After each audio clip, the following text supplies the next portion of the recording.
ದಯವಿಟ್ಟು ಇನ್ನೂ ತುಂಬಾ ಇದೆ.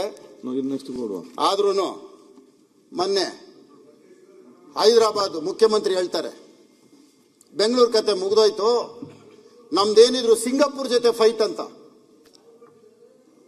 ಸಿಲಿಕಾನ್ ಸಿಟಿ ವರ್ಲ್ಡ್ ಅಲ್ಲಿ ಇನ್ನೊಂದು ಗೊತ್ತಿರಲಿ ಸಭಾಧ್ಯಕ್ಷರೇ, ಬೆಂಗಳೂರನ್ನ ನಾವ್ಯಾರು ಕಾಪಾಡ್ತಾ ಇಲ್ಲ, ಬೆಂಗಳೂರನ್ನ ನಾವ್ಯಾರು ಉದ್ಧಾರ ಮಾಡ್ತಾ ಇಲ್ಲ.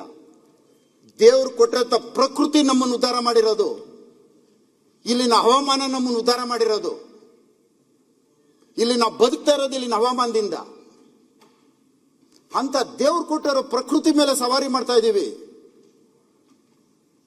ನಾವು ಸವಾರಿ ಮಾಡ್ತಾ ಇರೋದು ಯಾರ ಮೇಲೆ? 2001ರಲ್ಲಿ 2000ದಲ್ಲಿ ಇಡೀ ದೇಶ ತಿರುಗಿ ನೋಡೋಂಥ ಒಂದು ಸಿಲಿಕಾನ್ ಸಿಟಿ ಇವತ್ತು ಬಿಟ್ಟೋಗ್ತಾ ಇದ್ದಾರೆ. ಬಿಟ್ಟೋಗ್ತಾ ಇರೋದು ಯಾವ ಉದ್ದೇಶಕ್ಕೆ? ಬಿಟ್ಟೋಗ್ತಾ ಇರೋದು? ಮಳೆ ಬಂದು ನಿಂತ್ಕೊಂಡ್ರೆ ಕ್ಲೀನ್ ಮಾಡೋರಿಲ್ಲ, ನೋಡೋರ್ ಗತಿ ಇಲ್ಲ. ಇವತ್ತು ಹೈದರಾಬಾದ್ ಒಂದ್ ಕಡೆ ಕರೀತಾನೆ, ಬನ್ರಿ ನಿಮ್ ಬೆಂಗಳೂರಲ್ಲಿ ಇಲ್ಲ ಅಂತ. ಆಂಧ್ರದವನ್ ಕರೀತಾನೆ ಒಂದ್ ಕಡೆ, ಬನ್ರಿ ನಮ್ಮ ಆಂಧ್ರಾಗೆ ಅಂತಾನೆ. ಇವತ್ತು ಇಂಡಿಯಾದಲ್ಲಿ ಇಡೀ ಬೆಂಗಳೂರಿಗೆ 40 ವರ್ಷದ ಹಿಂದೆ ಸಭಾಧ್ಯಕ್ಷರೇ ತಮಿಳುನಾಡಿಂದ ಹೆಚ್ಚು ಲೇಬರ್ಗಳು ಬರ್ತಾ ಇದ್ದಿದ್ದು.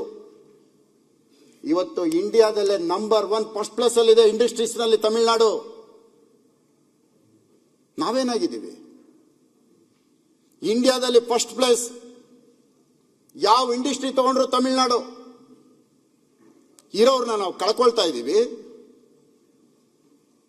ಇರೋರ್ನ ಓಡಿಸ್ತಾ ಇದ್ದೀವಿ. ಏನ್ ಮಾಡ್ತಾ ಇದೀವಿ ನಾವು? ಬದುಕಕ್ ಬಿಡ್ತಾ ಇದೀವಿ ಯಾರನ್ನಾದ್ರೂ? ನಾವು ಬದುಕಕ್ ಬಿಡ್ತಾ ಇಲ್ಲ.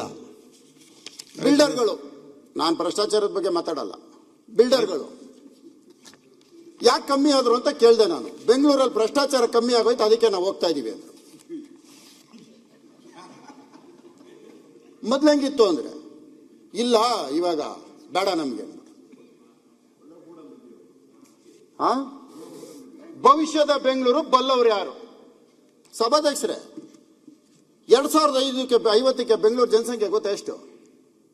ಬೆಂಗಳೂರು ನಗರ ಅನಿಸ್ಕೊಳ್ಳೋ ಜನಸಂಖ್ಯೆ 1900ರಲ್ಲಿ 1,70,000 ಇದ್ದಿದ್ದು.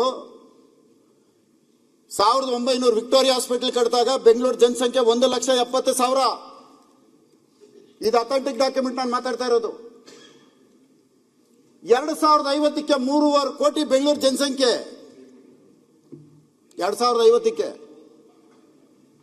ಗೊತ್ತಾ ಸಭಾಧ್ಯಕ್ಷರೇ? ನಾವೆಲ್ಲಿದ್ದೀವಿ? ಅದು ಮುಗಿಸಿ ಇರಿ ಸಭಾಧ್ಯಕ್ಷರೇ, ಕಂಕ್ಲೂಡ್ ಮಾಡಿ. ಇಲ್ಲ ಕಂಕ್ಲೂಡ್, ಈಗ ಮಾತಾಡಬಹುದು, ಕಂಕ್ಲೂಡ್ ಮಾಡಿ. ಇಲ್ಲ, ಅಬಕಾರಿ ಇಲಾಖೆ ಭ್ರಷ್ಟಾಚಾರ ಇರೋಣ ಮುಗಿಸ್ಬಿಡ್ತೀರಾ ಅಧ್ಯಕ್ಷರೇ? ಅವರು ಮುನಿಯವರು ವ್ಯಾಲಿಡ್ 2 ಪಾಯಿಂಟ್ ಹೇಳಿದ್ದಾರೆ, ಮುಖ್ಯಮಂತ್ರಿಗಳು ಇರೋದ್ರಿಂದ ಹೇಳ್ತಾ ಇದ್ದೀನಿ. ನಮ್ಮ ಇಡೀ ನಾನು ಟ್ರಾನ್ಸ್ಪೋರ್ಟ್ ಮಿನಿಸ್ಟರ್ ಆಗಿದ್ದೆ, ನಮ್ದೆಲ್ಲ ವೆಹಿಕಲ್ಸ್ ಹೋಗುವಂಥದ್ದು ತುಮಕೂರು ರೋಡು. 70% ವೆಹಿಕಲ್ ಹೋಗುವಂಥದ್ದು ತುಮಕೂರು ರೋಡ್, ಬೇರೆ ಯಾವುದೂ ಇಲ್ಲ. ಅದು ಜಂಕ್ಷನ್, ಅವ್ರು ಹೇಳಿದ್ದು ಯಾವುದದು? ಗರುಗುಂಟೆಪಾಳ್ಯ. That's a junction. ಮುಂದೆ ಇವತ್ತೇ ನಾವೆಲ್ಲ ಅದೇ ಇದ್ರಲ್ಲಿ ಬರುತ್ತೆ. ನೀವು ಶನಿವಾರ ಭಾನುವಾರ ಎಲ್ಲ ಹೋಗ್ಬಿಟ್ಟು ವಾಪಸ್ ಬರ್ತಾರೆ. ಸೋಮವಾರ ಬೆಳಗ್ಗೆ ನಿಮ್ಗೆ ಅಲ್ಲಿ ಆಗದೇ ಇಲ್ಲ, ಸಾಧ್ಯನೇ ಇಲ್ಲ ಬರಕ್ಕೆ, ಒಳಕ್ಕೆ ಬರಕ್ಕಾಗಲ್ಲ. ತಿರ್ಗಾ ಭಾನುವಾರ ಸಾಯಂಕಾಲ ನಾನೇ ಬರ್ತೀನಿ, ಎಲ್ಲ ಟೂರ್ ಹೋಗಿ ಬಂದಾಗ ಅಲ್ಲಿ ಬರಕ್ಕೆ ಆಗಲ್ಲ. ನಾನು 1 ಅವರ್ ನಿಲ್ಸ್ಕೊಂತೀನಿ ಅಲ್ಲಿ, ಆ ಫ್ಲೇವರ್ ಇದ್ರು ನಿಲ್ಸ್ಕೊಂತೀನಿ. ಅದಕ್ಕೋಸ್ಕರ ಅವ್ರು ಯಾರು ಪ್ಲಾನ್ ಕೊಟ್ಟಿದ್ದಾರೋ, ಆ ಕಾರ್ಪೊರೇಷನ್ ಅವ್ರು ಕಾಸು ಇಸ್ಕೊಂಡು ಕೊಟ್ಟಿದ್ದಾರೋ, OCA ಕೊಟ್ಟಿದ್ದಾರೋ ಗೊತ್ತಿಲ್ಲ, ಇಲ್ಲ ನೆಂಟರು, ದಯವಿಟ್ಟು ರದ್ದು ಮಾಡಿ. ಅಲ್ಲಿ ಎಂದಿದ್ರು ನಾವು ಏನಾದರೂ ಜಂಕ್ಷನ್ ಮಾಡಲೇಬೇಕು. ನಮ್ಮ ಸರ್ಕಾರ ಇದ್ದಾಗ ಪ್ಲಾನ್ ಮಾಡಿದ್ರಿ, ಆಗ್ಲಿಲ್ಲ, ಅದನ್ನ ರೆಡಿ ಇದೆ ಪ್ಲಾನ್ ಎಲ್ಲ. ದಯವಿಟ್ಟು ಅವ್ರು ಯಾರು ಪ್ಲಾನ್ ಸ್ಯಾಂಕ್ಷನ್ ಕೊಟ್ಟಿದ್ರು, ಒಂದ್ಸರಿ ನೀವು ಅಲ್ಲಿ ಮಲ್ಟಿ ಸ್ಟೋರ್ ಬಿಲ್ಡಿಂಗ್ ಕಟ್ಬಿಟ್ರೆ ಮುಗೀತು, ನಾವು ಹೊಡೆಯೋಕೆ ಆಗೋದೇ ಇಲ್ಲ. ಈಗ ಖಾಲಿ ಇದೆ. ಒಂದಲ್ಲ ಒಂದಿನ ನಮ್ಗೆ ಬೇಕೇ ಬೇಕು. ಇವತ್ತು ಅರ್ಜೆಂಟಾಗೂ ನಮ್ಗೆ ಅವಶ್ಯಕತೆ ಇದೆ. ದಯವಿಟ್ಟು ಮುಖ್ಯಮಂತ್ರಿಗಳಿಗೆ ನಾವು ವಿನಂತಿ ಮಾಡ್ತೀನಿ, ಅದು ಜಂಕ್ಷನ್ ಪಾಯಿಂಟ್, ಅದು ಬಹಳ ಇಂಪಾರ್ಟೆಂಟ್ ಇದೆ. ದಯವಿಟ್ಟು ಅದನ್ನ ಮುನಿ ಹೇಳಿರೋ ವ್ಯಾಲಿಡ್ ಪಾಯಿಂಟ್ ಇದೆ ಅದು, ಮತ್ತು ಆ ಸ್ಕೂಲ್ ಇದಕ್ಕೆ ಗ್ರಾಂಟ್ ಮಾಡಿರೋದು ಮೆಟ್ರೋ ಪಕ್ಕದಲ್ಲಿ, ಇವೆರಡನ್ನು ಕೂಡ ಗಮನದಲ್ಲಿ ಇಟ್ಕೊಂಡು ತಾವು ಉತ್ತರ ಕೊಡ ಹೋಗಿ ಹೇಳಿದ್ರೆ ಒಳ್ಳೇದು. ಕಂಕ್ಲೂಡ್ ಮಾಡಿ ಸಭಾಧ್ಯಕ್ಷರೇ. ಅಬಕಾರಿ ಇಲಾಖೆ ಭ್ರಷ್ಟಾಚಾರ ಮುಕ್ತಗೊಳಿಸಲು ಕ್ರಮ ಅಂತ ಹಾಕೈತೆ ಸಭಾಧ್ಯಕ್ಷ. ಈ ಅಡಕೆತಿಂದನೇನು ಯಾವುದೋ ಒಂದು ಗಾದೆ ಮಾತೈತೆ, ಅಲ್ಲಲ್ಲ, ಅಡಿಕೆಗೆ ಹೋದ ಮಾನ ಆನೆ ಕೊಟ್ಟರು ಬರಲು. ಆಯ್ತಪ್ಪ ನಿಮ್ಮ ಕತೆ ಹೇಳಿ. ಮೇಕೆ ತಿನ್ ಕೋತಿ ಬಾಯಿಗೆ ಉರಿಸ್ತು ಅಂತ. ಆಯ್ತು ಮುಂದೆ ಕೂರಿಸ್ಕೊ. ಪಾಪ ಹಂಗೆ ನಮ್ಮ ಅಬ್ಕಾರಿ ಸಚಿವರು ಅವ್ರಿಗೆ ಟ್ರೈನಿಂಗ್ ಇಲ್ಲ ಸಭಾಧ್ಯಕ್ಷರೇ. ಮಾಡಿದ್ದಾರೆ ಅಂತ ನಾನು ಹೇಳಲ್ಲ, ಟ್ರೈನಿಂಗ್ ಇಲ್ಲ. ಬಿಜೆಪಿ ಟ್ರೈನ್ ತಗೋಬೇಕು. ಟ್ರೈನಿಂಗ್ ಗುರು ಇಲ್ದೆ ವಿದ್ಯೆ ವಿದ್ಯೆ ಅಲ್ಲ, ಗುರು ಇಲ್ದೆ ವಿದ್ಯೆ ಅಲ್ಲ, ಟ್ರೈನಿಂಗ್ ಇಲ್ಲ ಪಾಪ. ಬಿಜೆಪಿ ಟ್ರೈನ್ ತಗೋಬೇಕು. ನಾನು ಟ್ರೈನಿಂಗ್ ಇಲ್ಲ ಅನ್ನಪ್ಪ, ಮಾಡಿದ್ದಾರೆ ಅಂತ ನಾನು ಹೇಳಿಲ್ಲ. ಬೆಂಗಳೂರಿನ ಹೊಗಳಿದ ಬೆಂಗಳೂರು ಕಂಪನಿ ತಮಿಳ್ನಾಡಿಗೆ. ನಾನು ಒಂದೊಂದೇ ಲೈನಲ್ಲಿ ಮುಗಿಸ್ಬಿಡ್ತೀನಿ, ಜಾಸ್ತಿ ಬೇಡ. ಇಂದಿರಾ ಕ್ಯಾಂಟೀನ್ ಸಭಾಧ್ಯಕ್ಷರೇ, ಇಂದಿರಾ ಗಾಂಧಿ ಫೋಟೋ ಇಲ್ಲದೆ ಇವತ್ತು ಕಾಂಗ್ರೆಸ್ ಸರ್ಕಾರನೇ ಇಲ್ಲ ಸಭಾಧ್ಯಕ್ಷರೇ. ಇವತ್ತಿಗೂ ಇಂದಿರಾ ಗಾಂಧಿ ಹೆಸರು ಇರಲೇಬೇಕು ಸಭಾಧ್ಯಕ್ಷರೇ. ಏರ್ಪೋರ್ಟ್ ರೋಡಿಂದ ಬರೋವಾಗ ಹೋಗಾಗ ಹೆಬ್ಬಾಳದ ಹತ್ರ 2 ಇಂದಿರಾ ಕ್ಯಾಂಟೀನ್ ಐತೆ ಸಭಾಧ್ಯಕ್ಷರೇ.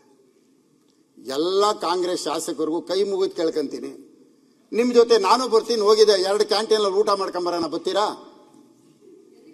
2 ಇಂದಿರಾ ಕ್ಯಾಂಟೀನ್ ಐತೆ, ನಾನು ಬರ್ತೀನಿ, ನನ್ನ ಜೊತೆ ನೀವು ಊಟ ಮಾಡ್ತೀರಿ. ಎಲ್ಲರೂ ಬರ್ಬೇಕು, ಕಾಂಗ್ರೆಸ್ MLAಗಳು ಎಲ್ರಿಗೂ. ಅಲ್ಲ, ನಾವು ಕ್ಯಾಂಟೀನಲ್ಲಿ ಊಟ ಮಾಡಿ ಬಂದೇವೆ. ಹೇಳ್ತೇನೆ ಸಭಾಧ್ಯಕ್ಷರೇ, ನಾವು ಮನುಷ್ಯರಲ್ಲ, ಬಡವನು ಮನುಷ್ಯನೇನಲ್ಲ. ಗಾರ್ಬೇಜ್ ಡಂಪಿಂಗ್ ಪಾರ್ಟ್ಗೆ ಅಟ್ಯಾಚ್ ಸಭಾಧ್ಯಕ್ಷರೇ. Garbage dumping ಯಾರ್ಡ್ಗೆ attach.